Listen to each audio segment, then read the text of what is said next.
Where you going? Meron siyang date with friend. Winter vacation na nga, pero may ganap pa rin siya. Pero ito, nagluluto tayo kasi gusto ko magluto dahil may bisita tayo. Good morning! Ayan, nagluluto tayo ng ating for lunch dahil may bisita tayo. Magtitinola ako. Total, meron pa naman ako nakita na, papaya sa Yumo. Ayan, para mapatikin ko sa ating friends, sa ating mga bisita. Marami. Ayan, marami na rin ako naluto dito. Ayan, iinitin na lang natin yung pansit. Walang cabbage, pero curry lang yan. And munggo yan. Initin na lang yan. Nilagay ko lang yung spinach. Ayan. Ayoko kasing malata yung spinach, kaya hinuli ko. Ayan, munggo yan. Hola! May papaya. So, basta yun na yun. Mamaya makikita nyo.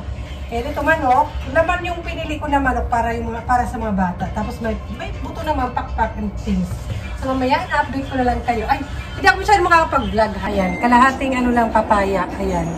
Kasi marami masyado. Ayan. Sinong may mahilig sa tinola? Madali lang naman magtinola. Kahit wala kang papaya, kahit walang ano. Basta, lagay mo na ng labanos. So, ganun, experiment na lang. Hindi, para maparamdam din natin sa ating bisita ang pagkain Pinoy. Kasi, ibang lahi siya. Ibang lahi yung ating bisita for today's video. Para mas marami nga pong niluto ngayon kasi na Pasko. Yung parang mga dimple na ganyan. Kumusta naman ang Pasko nyo, guys? Anong handa nyo? Pasensya na sa itsura ko. Kakakising ko lang, nagilamos ka lang ako eh. Yes, syempre pag may time, pag may bisita sa bahay, lutong bahay talaga yung niluluto ko. And syempre tumatanda na, kaya more on gulay. Cheers! Non-alcohol with kids. Kain! Wow, happy birthday!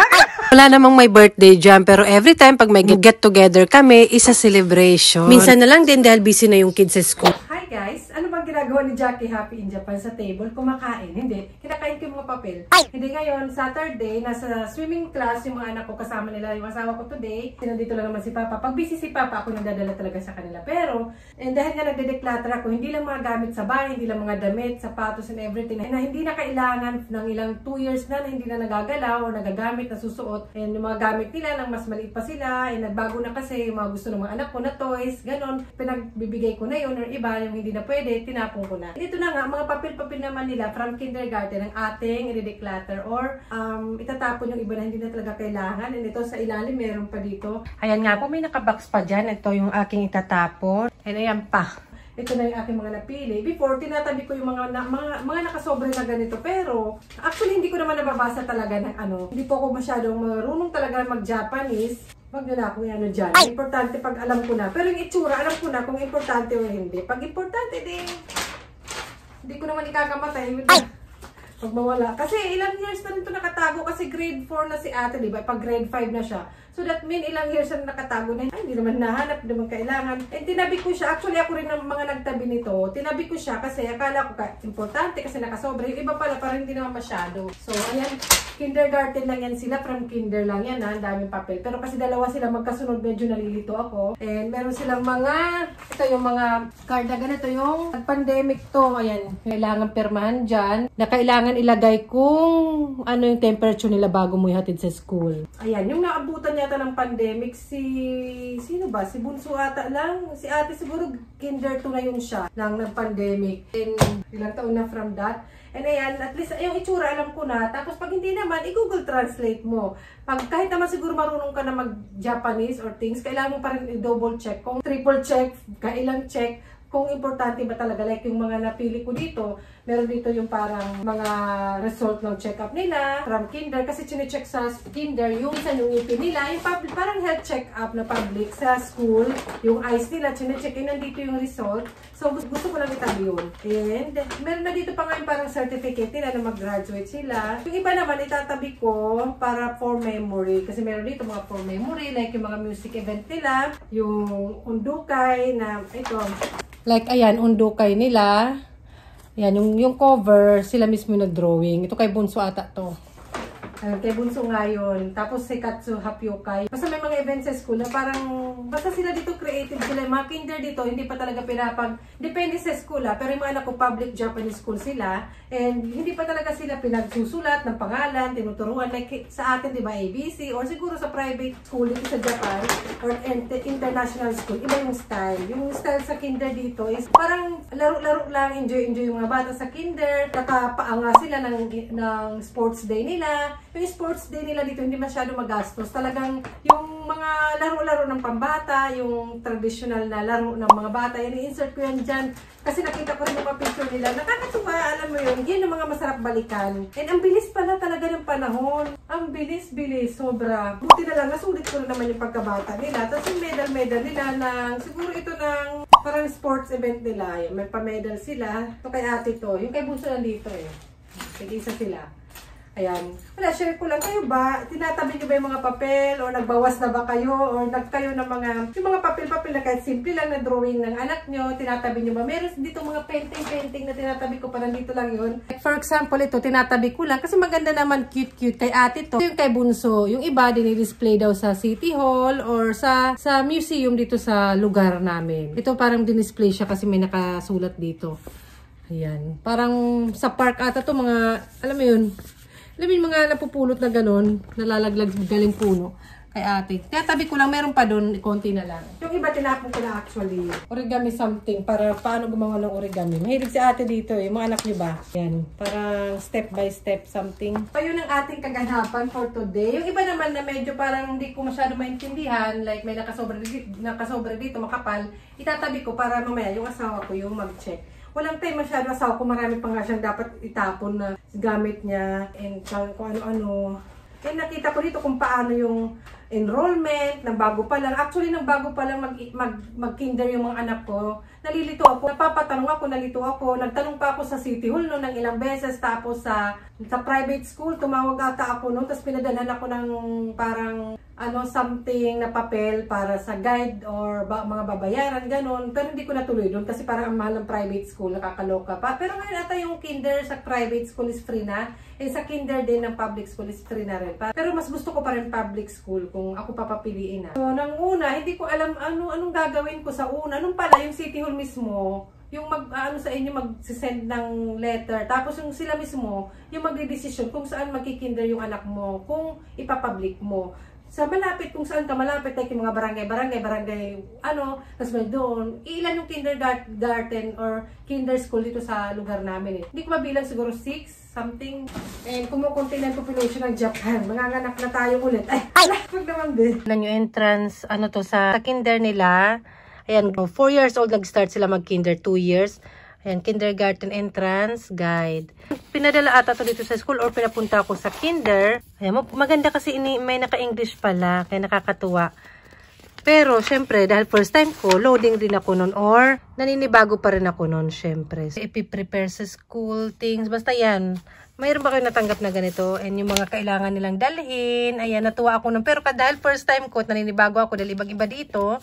Pero, ayan, pupunta naman kayo dun para ipakita sa inyo. Yung clothing nila, kaya yung kailangan nilang i-pick up. Ayan, yung bento lunch nila, yung payment of fees, something. Extended hours of child care, yun yung sasabi ko kanina. And ayan yung kanilang kindergarten yearly schedule. Ayan, April pasukan, tapos meron silang summer vacation sa August.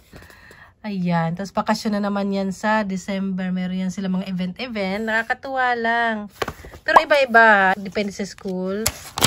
And yun. Ayun. So, sunod lang talaga ako kung ano yung kaganapan, anong sinasabi sa school, pumupunta na lang din ako. Pag may meeting, mostly ako rin naman yung nakiki-involve sa school na mga ganon. Eh, nakayanan ko naman, Kayanan ko naman, syempre, asawa ko work. At ayun ko siyang pilitin kung hindi. Kasi talaga naman kailangan niya mag-work. And at least yung importante, nagampanan ko. Masaya ako doon na ako yung gumanap or nagampanan ko yung mga meetings, kahit wala yung asawa ko. Pero pag mga weekend na school event, yung asawa ko, nakakapag-join naman siya, syempre. Ayan, yung mga tinabat ko pa kasi tinabihan. Tapos yung mga letter from, sasabihin na may meeting or things, ito pa tinabi, yan. Tapon, ganon. Tapon naman dapat itapon. So, yun, nakakatuwa lang na ang bilis ng panahon. na go on the flow lang ako. Walang stress masyado actually sa mga anak ko sa pag-aaral. May mga friends sila, hindi sila naka-experience ng bully or things na ano. Kasi ino-observe ko lang din naman. At saka ayoko rin yung pinupush sila or maging competitive ba yun? Maging competition sa ibang mga bata. Like, galingan mo anak sa ano ha, ganito, dapat galingan mo. Wala, nayaan ko lang din sila, ginaguide ko lang sila. Parang pinapaano ko yung confident nila, gano'n. Pero yung personality ng bata, hindi na natin talaga maano yun. Like, yung mahiyain. Si ate mahiyain, pero never siyang umayaw pag may mga event na nagka-problem ako, umiiyak, ayaw makijoin, wala naman gano'n. At saka, never talaga sila nagsabi. Or siguro, minsan, may time, pero hindi talaga sila nagsabi. Yun ang problema ang ano ko sa mga anak ko. Kasi kahit hindi naman sila gano'n kagaling sa school or mahiyain nga si ate, never siya nagsabi na, mama, ayaw kong pumasok. Kahit ng kinder, ayaw niyong mag-breakfast, gano'n. Sasabihin ko nun, sige, wag na kayong pumasok. Iiyak yan, sabihin gusto pumasok. Excited sila pumasok. Ganon, until now. Nakakatuwa lang na ngayon, malaki na sila.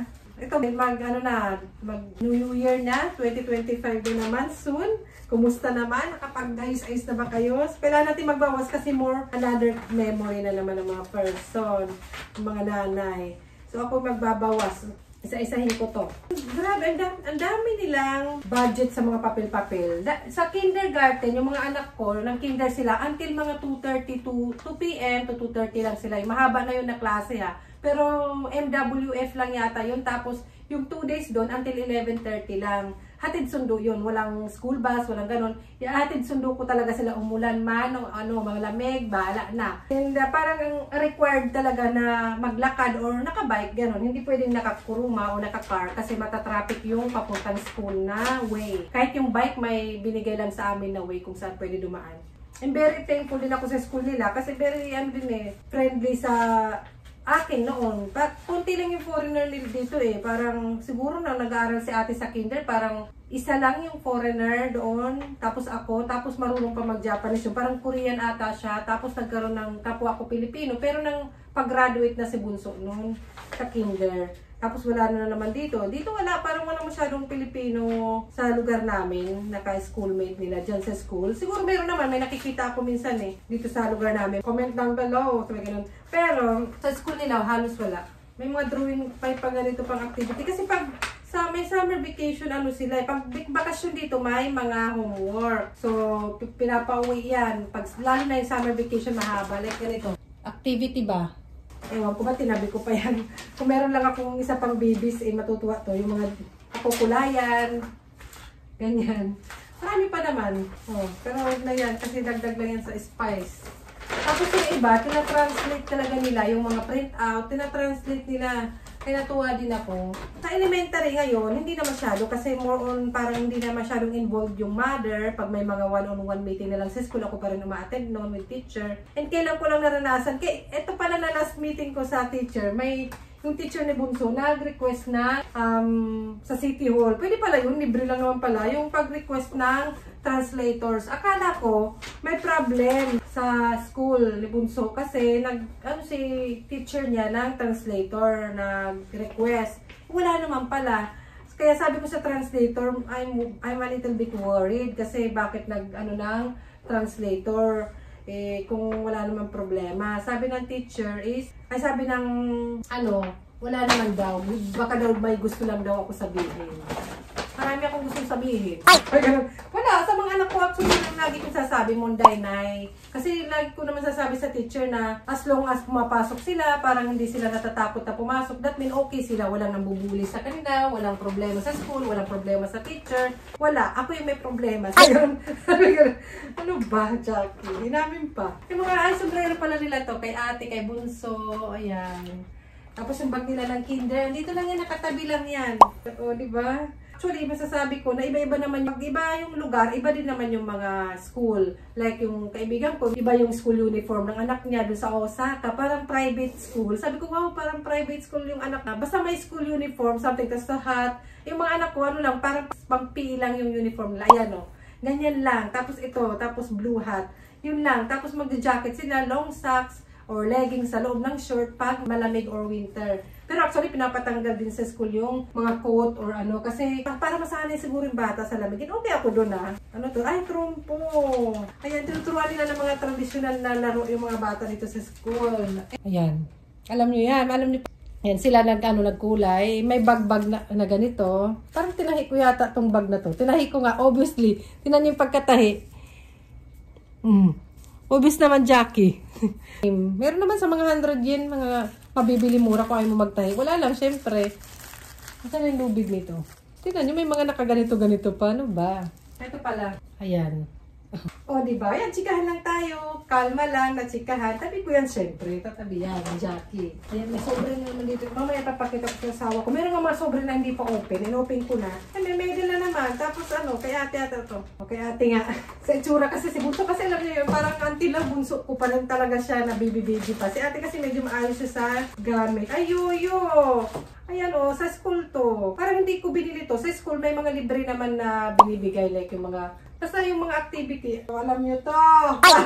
Minsan natutuwa rin ako pag nakikita ko yung mga bata na sa school, dito sa Japanese school nila, sa school nila na. Pero silang anong tawag sa atin, nakalimutan ko na sinasakyan na kahoy, na sila lang gumawa. In-experience ko ng bata ako. Pati ito, yoyo, na-experience ko rin to. Ito, gawa lang din. Kawayan, tampang may design pa. Gawa lang mga bata, tapos ayan, lalagay lang. O, diba? Nakakatuwa. Nakakatuwa naman to. Ay, ate pa naman to. Pinakailaman ko pag makita niya to. At least paglaki nila, pag magdalaga, tapos makita nila to na tinabi ko, at least mararamdaman nila na, ay, tinabi ni mama. Mararamdaman nila yung pagmamahal ko. Ay, ganun. Basta chika lang, tayo dyan. Itabi natin to. Ate, medal, may medal. Haba, nakadalawa ng medal si ate. Nasaan kayo isa pa ni Bunso? Isa pa lang So, ayun. Tatapusin ko lang to. Kayo, anong ganap nyo after Pasko? Ito yung ganap ko after Pasko. And continue pa rin sa life. Ito, naalala ko to. May picture si ate niyan. Insert ko na suot niya to. Parang may pa-event sila sa school. Gawa lang din to ng mga bata doon. Garter. Ang cute. Itatabi ko rin yan. Wala nang naitapon. Lahat tinabi. Ayan, ito naman kaya ito. Sa school nila, until ano lang sila 2:30 or 11:30. Hindi yun everyday. Pwede namang mag-after class. Until 5:30 ata yung sundo. Nandito yun Until 4:30 until 4:30 lang. Parang 9 to 4:30 pag gusto mo na whole day yung anak mo doon. Di ba? 4:30 maaga pa rin pag mag-work ka. And may bayad yun. Ang alam kong bayad dun is 500 yen sa isang bata. Pag mas mahaba pa or pag bakasyon, tas gusto mo siya ipasok doon, siguro 900. Alam ko may ako nun papel dyan kung magkano. Pero parang mga ganun. And may papel na ganito. Kaya naalala ko bigla. May pifill up lang na papel na ganito. Ayan nga nakasulat. Ayan, may nakasulat dyan. Ayan, 4:30 daw Ayan 16:30. Tapos susulatan mo dyan kung anong araw, hanggang anong oras mo susunduin. Sa school nyo ba, na mga anak nyo meron din, okay to pag may mga doctor appointment kayo, pupunta kayo ng hospital, or pag may maliit kayo na bata, okay yun na until 4:30 naman makakapahinga-pahinga ka. Ayun, so tapon na yan, since hindi naman na kailangan. Ito full day kindergarten service guide. Mabuti meron silang pa-English yung kindergarten, municipal. Ayan, meron silang sasabi na full day care service, maximum 3, 4, 5 years old. Tapos, siguro yung bago na to, yung may 3 years old na. Kasi before 4 years old yung kinder dito sa may amin Ang bayad ayan, nagmahal na. Alala ko 800 yun ng ako Nagmahal na siya, ayan. Full day, 900. Pero, one day, pag may school ata to, pag may pasok. Ito naman, pag bakasyon, yan yung oras. Pero until 4:30 lang talaga. Pag regular na may pasok. Pero pag wala, siguro ito, 8:50 to 4:30. Parang same lang din naman. During, bakasyon. So, ayan. Share ko lang. 8:30 to, 8:50. Tapos, ayan. Kailangan sunduin sila ng 4:30. Nakasulat naman dyan. Mabuti may English pala. Hindi ko ito na-realize. And, yan. Pag summer vacation ata to, ayan. Pag walang pasok, pag gusto mo papasukin pa rin yung anak mo kahit wala nang pasok, pag bakasyon at may work ka. Kaya pwede pa rin. Yan. And nagbebento sila. Ewan ko ngayon kung may school lunch na ang kinder. Alam ko sa Kobe meron na. Hindi ko alam dito sa amin. Parang nababago na yung mga kaya swerte na lang ngayon yung mga mamis dyan. Kasi parang nababago na yung mga rules. Parang mas maagaan na. Wala nang bento-bento ata. Hindi na kailangan gumawa ng bento. Kaya ang swerte nyo. Tatabi ko to. Tatapusin ko lang itong 1 box. And may yung name tag nila. Tabi ko yan, syempre.